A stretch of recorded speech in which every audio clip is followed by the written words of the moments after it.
나에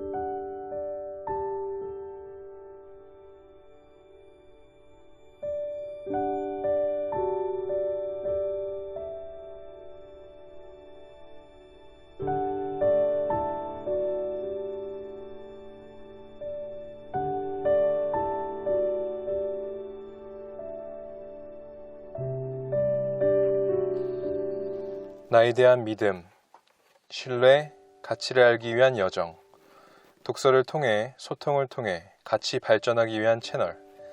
안녕하세요. 오늘도 여러분을 위한 돼지코 독서 시작합니다. 네, 오늘도 저번주에 이어서 신과 나눈 이야기를 녹음할 건데 5장하고 6장이 좀 짧아서 이번 주도 2장을 이어서 녹음하도록 할게요. 시작합니다.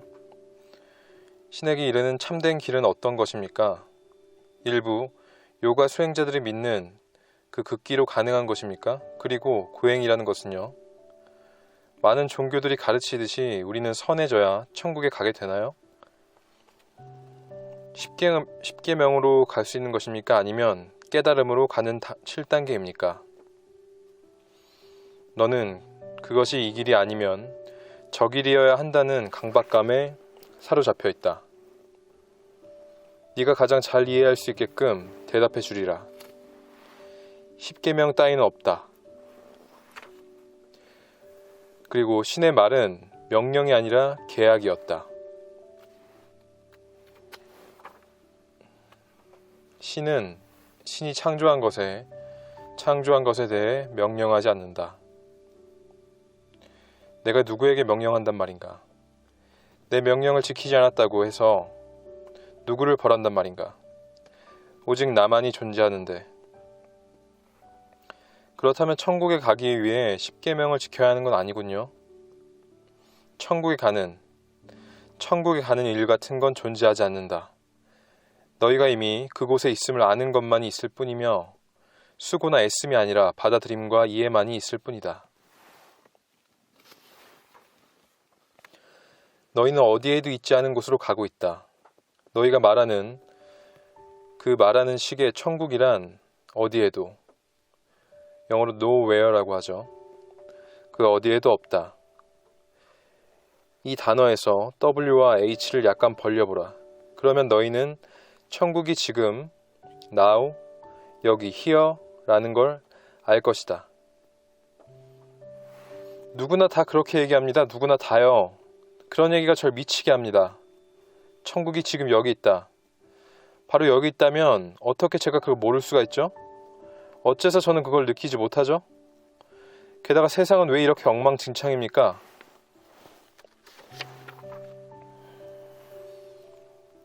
나는 그저 그것들을 바꿔야 한다고 말한다. 세속적인 온갖 열정들을 극복하려고 열심히 애쓰는 사람들. 그들은 신을 향한 열정, 신을 알고자 하는 열정을 가지고 있다.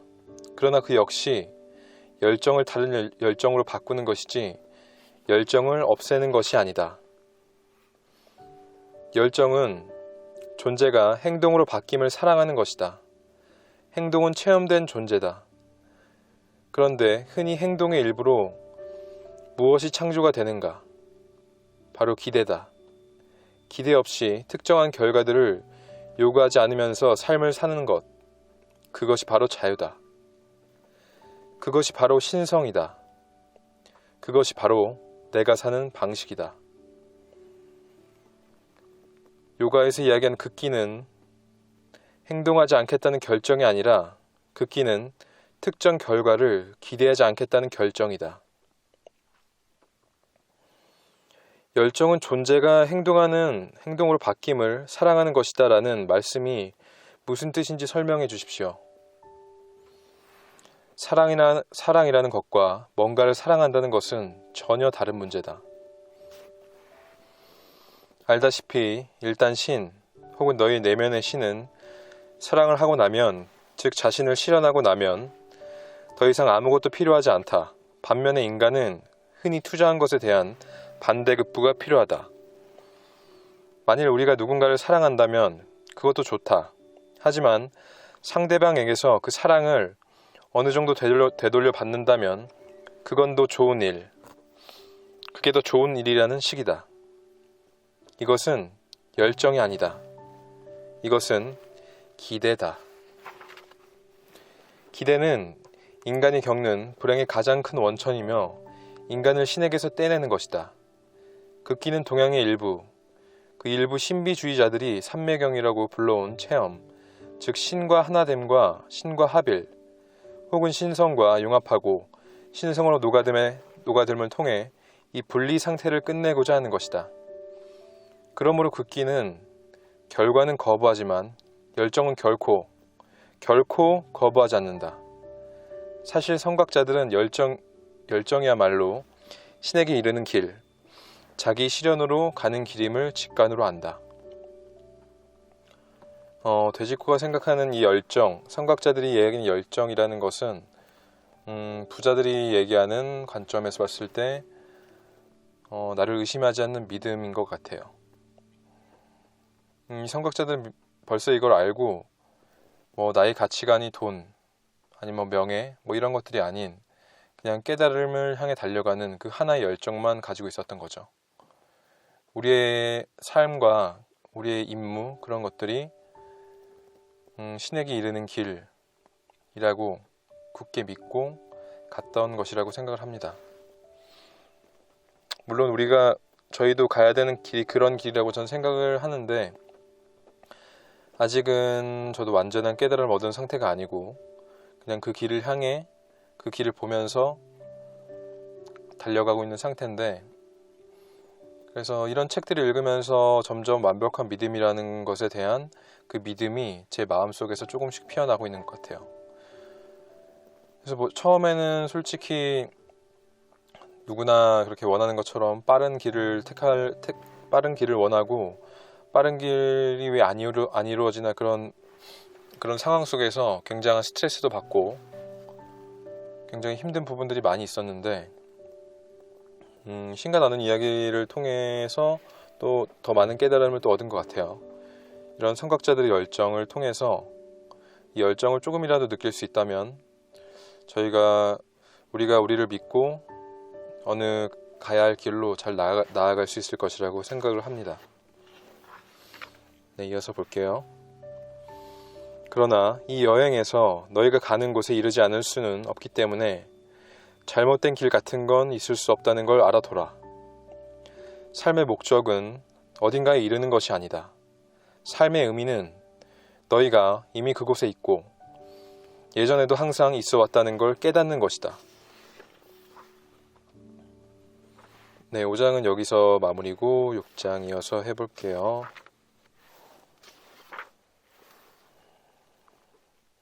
고통의 문제로 돌아가기로 하죠. 우리는 고통이 좋은 것이라는 관념을 어디서 얻었을까요? 성자들은 말없이 고통을 겪는다는 생각은요? 성자들은 말없이 고통을 겪기는 하나 그렇다고 고통이 좋은 것이란 뜻은 아니다. 수행하는 성각자들은 고통스럽다고 말하지 않는다. 그 말이 어떤 힘을 갖는지 명확히 알기 때문에.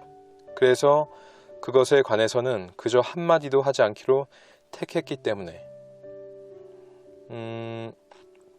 이 문장을 보고 말의 힘이라는 것을 또 생각이 들었는데, 보통 사람들은 말의 힘에 대해서 잘 인식을 하지 못하고 있어요. 그래서 예를 들면 아침에 우리가 일어나잖아요.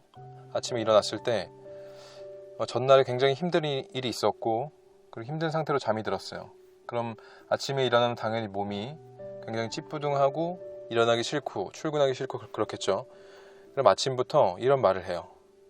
아, 출근하기 싫다. 아, 몸이 진짜 천근만근이네. 너무 힘들다. 이런 말들을 통해서 이미 우리의 몸을 시작부터 힘들게 만드는 것이죠. 저도 예전에는 알지 못하는 상태에서, 이 말의 힘을 알지 못하는 상태에서 항상 이런 말들을 해왔어요. 아, 진짜 너무 뭐 하기 싫다. 아, 짜증난다. 이런 부정적인 부정의 말들을 많이 해왔거든요. 근데 이제는 정말 부정의 말들은 요즘은 거의 하지 않는 것 같아요. 의식적으로도 그렇고 무의식에도 이미 이렇게 박혀버린 것 같고, 그래서 어느 순간 이게 습관이 돼버리면 자연스럽게 뭐 부정적인 상황에서도 긍정의 생각들과 말들이 자연스럽게 나오게 되는 것 같아요. 그리고 어떤 부정적인 상황들 속에서 내가 힘듦의 단어를 쓰기보다는 긍정의 단어를 쓰는 게 좋은 게, 내가 어떤 긍정의 단어를 하나를 지정해 놔서 그 부정의 상황들 속에서도 그 긍정의 단어를 통해서 내 몸을 조금 더 에너지를 북돋을 수 있는 그런 말들을 하나씩 지정해 놓는 것이 좋을 것 같아요.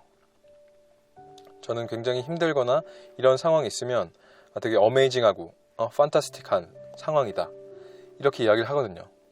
그 상황에서 피곤해, 너무 힘들다, 이런 얘기가 아니라 정말 어메이징해, 판타스틱해, 이렇게 이야기를 해줘요.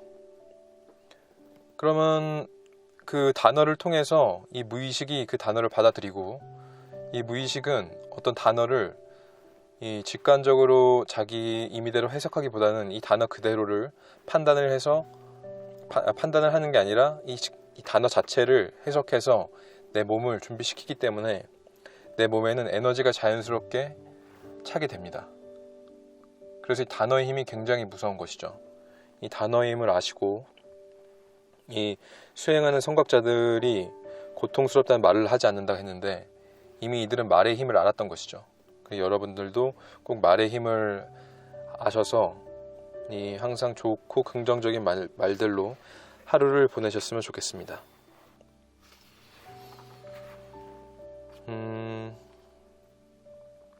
고통은 고통으로 그대로 받아들이고, 그것이 진짜 고통이 아니라 지나간 하나의 현상임을 알게 되는 그날, 우리의 인생이 어느 방향으로 가게 될지는 상상조차 되지가 않아요. 세상을 보는 시선이 항상 진리로 이어질 때, 우리가 생각하는 그 사회로 이루어진 가치관이 아닌, 즉 내 감정이라고 착각하고 있는 그 마음을 통해서 보는 것이 아니라 진리의 창을 통해 세상을 바라본다면, 이 세상 모든 사람들이 그런 시선을 가질 수 있다면 이 세상은 유토피아가 될까요? 아니면 세상이라는 경계가 허물어지게 될까요? 정말 결과는 어떨지 모르겠지만, 이 우리가 진리의 눈으로, 진리의 창으로 이 세상을 바라보게 된다면 정말 행복한 세상이 오지 않을까라는 생각이 듭니다. 제 주위에, 그리고 제 주변의 많은 사람들을 보면 항상 부정적인 말들과 부정적인 생각들과 그 속에서 자기가 어떤 상태와 어떤 행동들을 보이는지 잘 알지 못하는 사람들이 많이 있어요. 대부분 잘 모르죠. 그래서 제가 그런 걸 이야기를 해줘도 항상 똑같은 식으로 자기의 습관이 그렇게 형성이 돼 있었기 때문에 태어날 때부터 그리고 지금까지 쉽게 바뀌지가 않죠. 참으로 안타까운 순간이 아닐 수가 없습니다. 제 방송을, 제 유튜브 방송을 한 번이라도 더 보셔서 이런 말의 힘이나 이런 진리의 힘을 아셔서 조금 더 하루하루 나은 날을 만들어 가시기를 바라겠습니다. 오늘도 자기암시, 마지막 자기암시를 통해서 마무리해 보도록 할게요. 나는 날마다 모든 면에서 점점 더 나아지고 있다. 나는 날마다 모든 면에서 더 나아지고 있다. 나는 날마다 모든 면에서 더 나아지고 있다. 여러분, 생각하지 않는 독서는 독서가 아닙니다. 실천하지 않는 독서는 독서가 아닙니다. 즐겁지 않으면 그것은 사역이고, 오늘도 더 즐겁게, 조금 더 즐겁게 생각하는 실천 독서를 위해 나비처럼 날아서 벌처럼 꽂아버리는 그런 지식을 통해 지혜롭게 살아가기 위한 채널. 오늘의 방송도 들어주셔서 감사하고요. 모두 하루하루 더 힘내시는 하루를 보내시길 바라겠습니다. 감사합니다. 모두 힘내십시오.